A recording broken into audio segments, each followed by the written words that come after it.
Trump की बात करेंगे जो कि काफी ज्यादा मैड हम लोगों को नजर आ रहे हैं। पिछले कुछ दिनों से रशिया और यूक्रेन को वॉर को लेकर काफी ज्यादा कह लें कि सीरियसनेस ट्रम्प के अंदर हम लोगों को नजर आ रही है। लेकिन ये जो सीरियसनेस है सबसे ज्यादा अफेक्ट कर रही है साउथ ईस्ट एशिया के अंदर भारत को। और अगर भारत की बात की जाए तो भारत भी अपनी जो सॉवरेनिटी है उसको छोड़ता हुआ दिखाई नहीं दे रहा है। पहले कह लें कि कहा कि मैं यहाँ पर 1000% टैरिफ लगाऊंगा, फिर कहा कि मैं 100% लगाऊंगा, फिर कहा कि मैं 25% लगा रहा हूँ। लेकिन करते कराते फाइनल क्या हुआ है कि 50% जो टैरिफ है वो अमेरिका ने भारत पर लगा दिए हैं। और स्पेशली अगर देखा जाए तो एक बहुत जबरदस्त जर्नलिस्ट थी इंडिया की जिन्होंने ये सवाल किया ट्रम्प से कि आप जो इंडिया को मना करते हो कि क्रूड ऑयल आप रशिया से ना खरीदें, पर आप क्या कर रहे हो, आप अपनी सारी जो केमिकल फर्टिलाइजर्स हैं वो रशिया से खरीद रहे हैं।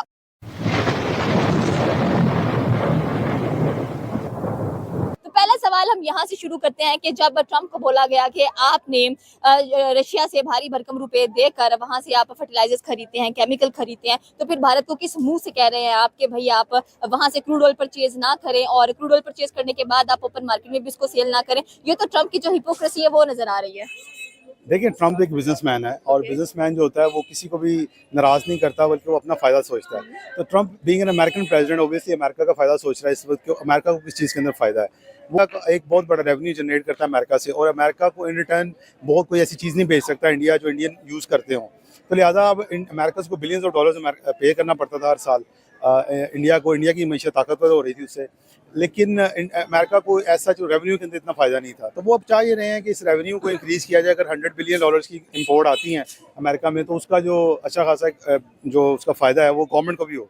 तो ट्रम्प इसका एक तो ये नैरेटिव है और दूसरा मेरा ख्याल है कि पॉलिटिकली वो इंडिया को प्रेशराइज भी करना चाहते हैं। अभी उन्होंने जो नाफिज किया ना वो सिर्फ 25% किया है, तो 25% अभी उन्होंने 21 डेज दिए हैं कि हम इसको अभी टाइम लेंगे। एक्चुअली सुनने में आया था कि 7 अगस्त तक, यानी कि आज 7 अगस्त है तब इम्प्लीमेंट किया जाएगा। एग्जैक्टली, लेकिन कह लेंगे फिर से उनका मूड चेंज हुआ, शायद उनको मूड स्विंग्स होते रहते हैं। वो कहते हैं कि अब 50% फाइनली डिसाइड हुआ है, ये 26 अगस्त से इंडिया के ऊपर इम्प्लीमेंट किया जाएगा। अभी उन्होंने टाइम दिया उनको 21 डेज का, तो देन दे विल सी कि इस दौरान वो क्या निगोशिएट करते हैं।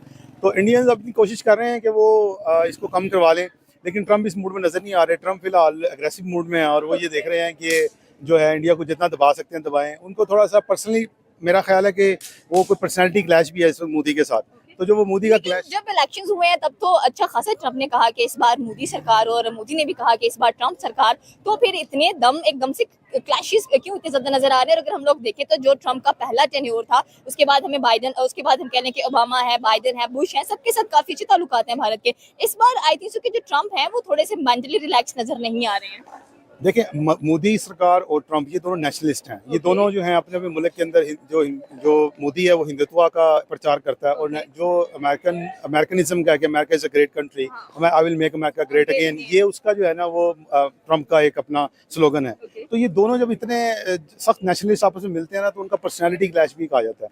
तो हो ये रहा है कि ये जो खासतौर पर पाक भारत जंग हुई है इसके बाद से ये सामने आया है कि क्योंकि इंडिया ने एक्नॉलेज नहीं किया इस चीज़ को कि वो पाकिस्तान जो है ना वो उसकी ये जंगबंदी अमेरिका ने करवाई है, जबकि ट्रम्प ने कई फोरम्स के ऊपर ये बात की कि मैंने ये बंद कराई है, तो मुझे क्रेडिट दो इसका। I think so that is the main point कि जब कह लें कि लोकसभा के अंदर नरेंद्र मोदी से पूछा जा रहा था तो उन्होंने कहा कि जेड वेंस से इनका कॉल आया और मैंने उनका कॉल रिजेक्ट भी किया। और ट्रम्प का कोई रोल नहीं है कि वो बीच में आकर अब कहें कि हमने सीज फायर कराया। तो राहुल गांधी ने इस चीज का बेनिफिट उठाया और इसका जो बेनिफिट है वो भारत पर भारी पड़ रहा है कि 50% टैरिफ लगा दिए गए हैं इंडिया के ऊपर। लेकिन इंडिया अपनी सोवरेनिटी को लेकर काफी स्ट्रॉन्ग नजर आ रहा है। उसकी पहली प्रायोरिटी उसकी आवाम है। उसने कहा कि मुझे चाहे जो कुछ मर्जी कर लो बट मैं जो क्रूड ऑयल है वो रशिया से ही परचेज करूंगा और अपनी आवाम के लिए पहले सोचूंगा। और जो फार्मिंग इंडस्ट्री है इंडिया की, यूएसए का जो मेन टारगेट है, क्या लगता है कि उस तक रसाई हो पाएगी ट्रम्प की?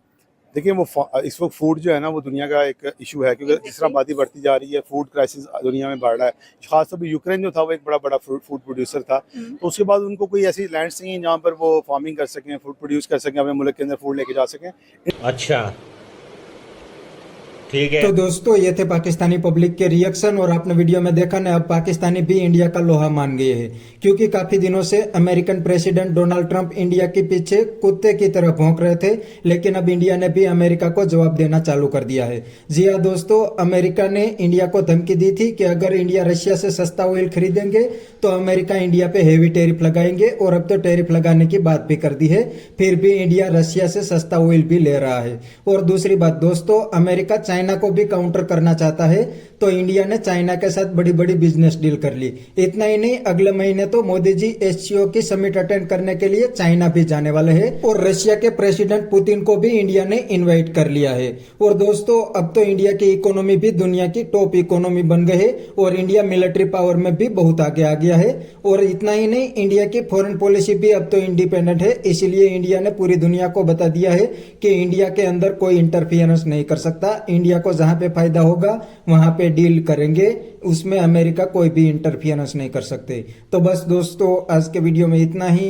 ये थे पाकिस्तानी पब्लिक के रिएक्शन। अगर आपको ये वीडियो पसंद आई है तो वीडियो को लाइक शेयर कर दीजिए और चैनल को सब्सक्राइब करना मत भूलिए। थैंक यू, मिलते हैं नेक्स्ट वीडियो में।